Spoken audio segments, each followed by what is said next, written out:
आज मैं आपसे एक बहुत महत्वपूर्ण बात करना चाहता हूं और वह है अपने आप पर विश्वास करना। कभी-कभी हमें लगता है कि कुछ चीजें मुश्किल हैं। शायद आपने जिस परीक्षा में अच्छा अंक पाने की उम्मीद की थी, वो नहीं आए, या फिर कुछ नया करने में डर लग रहा हो, जैसे साइकिल चलाना सीखना या टीम में शामिल होना। लेकिन जान लो, एक राज है, आप यह कर सकते हो। जब चीजें कठिन लगें, तो याद रखना, यह महत्वपूर्ण नहीं है कि आप हर बार परफेक्ट हो, बल्कि यह है कि आप कोशिश कर रहे हो। हर बार जब आप कोशिश करते हो, आप थोड़े बेहतर हो जाते हो। हर बार जब आप गिरते हो, आप सीखते हो कि कैसे उठना है।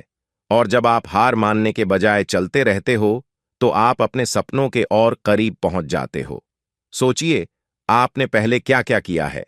पहली बार जब आपने अपने जूते बांधने सीखे, पहली बार जब आपने बिना सहारे के साइकिल चलाई, या पहली बार जब आपने एक किताब को बिना किसी की मदद से पढ़ा। यह सब आपने इसलिए नहीं किया क्योंकि यह आसान था, बल्कि आपने इसे इसलिए किया क्योंकि आपने कभी हार नहीं मानी। तो जब अगली बार आपको कोई मुश्किल लगे, तो याद रखना, मुश्किलें सिर्फ एक मौका होती हैं, कुछ नया सीखने का। जब भी आप किसी चुनौती का सामना करते हो, आप मजबूत, समझदार और आत्मविश्वासी बनते हो। एक और बात याद रखना, आप वैसे ही अद्भुत हो जैसे आप हैं। आपके पास ऐसी खास बातें हैं जो सिर्फ आप ही कर सकते हो।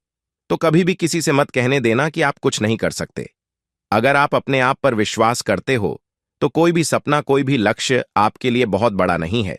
जिज्ञासु रहो, सवाल पूछते रहो, दूसरों के साथ दयालु रहो, और सबसे जरूरी बात, अपने आप पर विश्वास करो। आप यह कर सकते हो। उम्मीद है कि यह भाषण बच्चों को प्रेरित करेगा। अगर आपको कोई बदलाव चाहिए हो तो बताइए।